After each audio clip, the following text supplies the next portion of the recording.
Theo Takari, editor do BDM Online, já está com a gente nessa terça-feira. Bom dia, Theo. Bom dia, Muriel.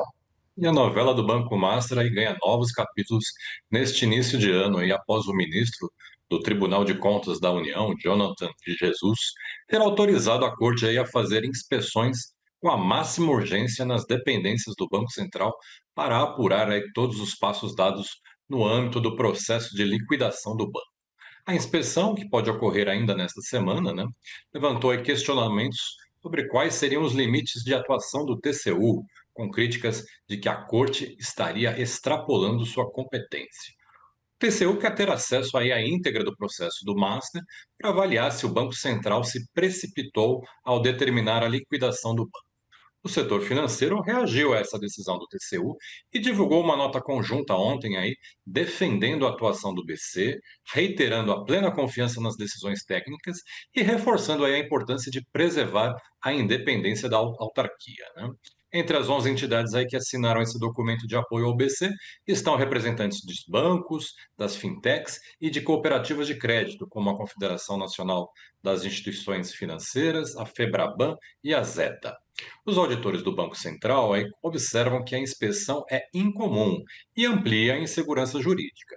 A Associação dos Auditores afirma que, ao tratar o regulador como o foco das apurações, cria-se aí um precedente que fragiliza a supervisão bancária, compromete a previsibilidade regulatória e afeta a confiança no sistema financeiro.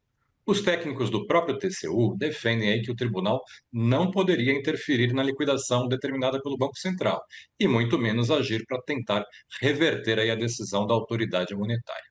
Mesmo o subprocurador-geral do Ministério Público, junto ao TCU, o Lucas Rocha Furtado, que foi quem provocou aí o tribunal a investigar se houve falha ou negligência do BC, lembra que a linha divisória de competência não deve ser cruzada. Ele esclareceu que não é possível desliquidar o Master, apenas verificar se o Banco Central agiu corretamente.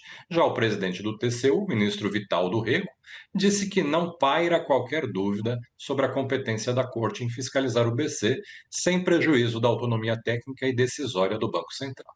O temor do mercado nessa história toda aí é que o TCU abra aí uma brecha para o dono do Master, né, o Daniel Vorcaro, acabar revertendo a liquidação do banco ou até ser indenizado, Muriel. Bom, e enquanto isso no exterior, segue todo mundo apreensivo com os planos de Donald Trump para a Venezuela.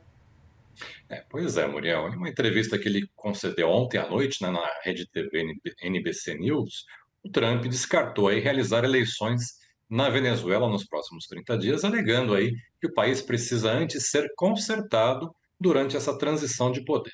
Ele destacou que as autoridades americanas, aí, incluindo o vice-presidente, o J.D. Vance, e o secretário de Estado, Marco Rubio, irão supervisionar a atuação dos Estados Unidos na Venezuela.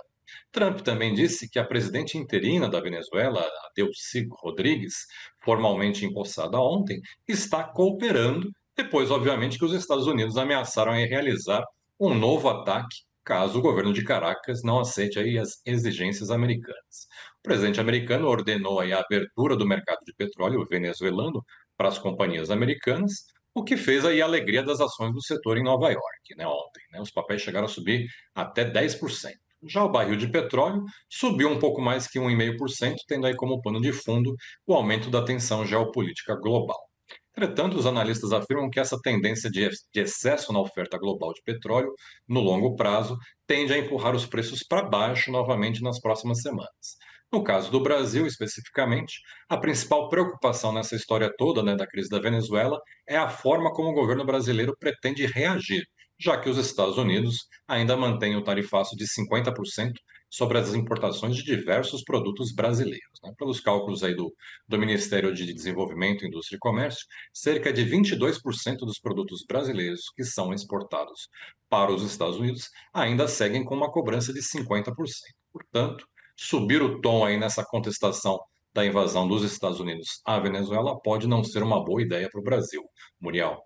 Bom, Theo, e além do cenário externo, o governo Lula também está de olho no ambiente político doméstico, tudo isso no ano eleitoral.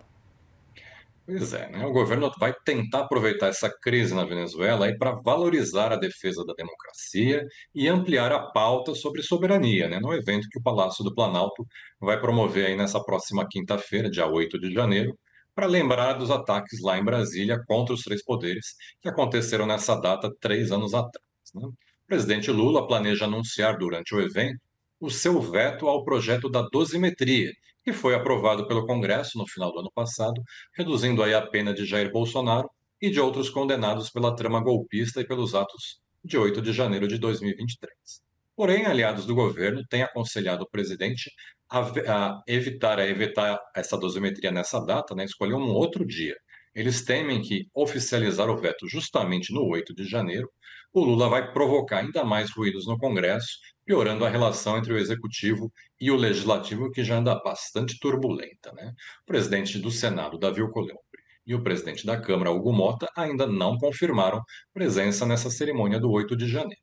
Enquanto o clima segue pesado em Brasília, vamos falar rapidinho sobre a agenda dos mercados para essa terça-feira, que está bastante tranquila, né? Aqui no Brasil, teremos os números da balança comercial, né, que saem às 3 da tarde, e deve mostrar aí um superávit de 7,1 bilhões de dólares em dezembro, após o resultado também positivo de 5,8 bilhões em novembro. No acumulado de 2025, o superávit da balança deve alcançar 65 bilhões de dólares, abaixo dos 74,6 bilhões que foram registrados em 2024. O ministro e vice-presidente Geraldo Alckmin vai comentar os resultados da balança numa entrevista coletiva logo em seguida, às 3h15 da tarde. Na Europa, saíram agora cedo os índices de atividade, né, os PMIs compostos do mês de dezembro, medidos pela S&P Global. O PMI composto da zona do euro caiu para 51,5 pontos, após marcar 52,8 em novembro, e também veio abaixo da expectativa, que era de 51,9 pontos. No Reino Unido, o PMI composto subiu levemente, de 51,2 para 51,4 pontos, mas ainda ficou abaixo do esperado, que era de 52,1 pontos. E nos Estados Unidos, os dados de PMI compostos, medidos aí pela S&P Global, vão sair às 11h45 da manhã, pelo horário de Brasília. Muriel. Muito bem, Theo. Obrigada, viu, pelos detalhes. Um bom trabalho para vocês por aí e nos vemos amanhã. Até amanhã. Tchau, tchau. Até. Tchau, tchau.